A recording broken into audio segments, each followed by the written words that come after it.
આપણે જઈ રહ્યા મુંબઈ. આ છે અટલ સેતુ રોડ મુંબઈ. તો અત્યારે આપણે મુંબઈ પહોંચી ગયા છીએ અને આપણે જઈ રહ્યા છીએ ગેટ ઓફ ઇન્ડિયા જોવા. તો આ જે સમુદ્ર દરિયો કહીએ ને, દરિયાની અંદર જે રસ્તો બનાવેલો છે અટલ સેતુ, અત્યારે આપણે ત્યાં છીએ. તમને બતાવવાની કોશિશ કરશું પણ નીચે કાચ મારેલા છે એટલે બતાવે નહીં. પણ અહીંયાથી હવે દરિયો શરૂ થઈ ગયો.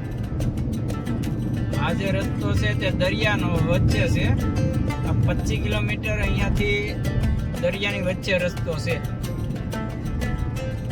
તો તમે વિડીયોમાં જોઈ શકો છો, નીચે છે દરિયો અને ઉપર છે રસ્તો. આ રસ્તાનું નામ છે અટલ સેતુ.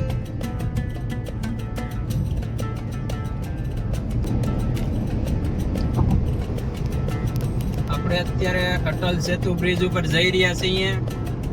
આપણે પહોંચી ગયા છીએ મુંબઈ અને અહીંયાથી હવે 4 કિલોમીટર ખાલી દૂર છે ગેટ ઓફ ઇન્ડિયા. તો આપણે જઈએ ગેટ ઓફ ઇન્ડિયા જોવા.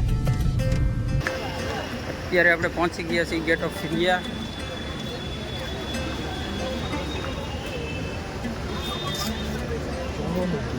હમણાં અંદર જઈએ એટલે તમને બતાવું.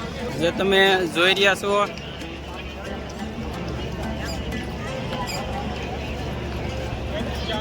આ છે મુંબઈનો ગેટ ઓફ ઇન્ડિયા.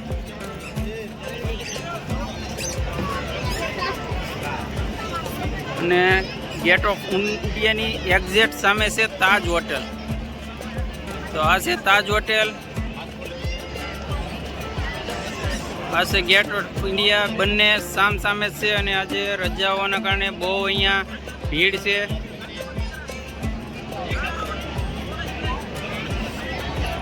તો અત્યારે હવે આપણે અહીંયાથી નીકળી રહ્યા છીએ. હવે આપણે પાછા આપણી ગાડી પાર્કિંગ કરેલી છે ત્યાં જઈશું. અહીંયા ટ્રાફિક બહુ છે એટલે હવે અહીંયાથી નીકળવામાં પણ બહુ ટાઈમ લાગશે. તો હવે આપણે નીકળીએ. અહીંયા ગેટ ઓફ ઇન્ડિયાની અંદર જ તે ગણપતિ દાદાનું સ્થાપન કરવામાં આવેલું છે, જે અત્યારે અહીંયા પૂજા કરવાની તૈયારી થઈ રહી છે.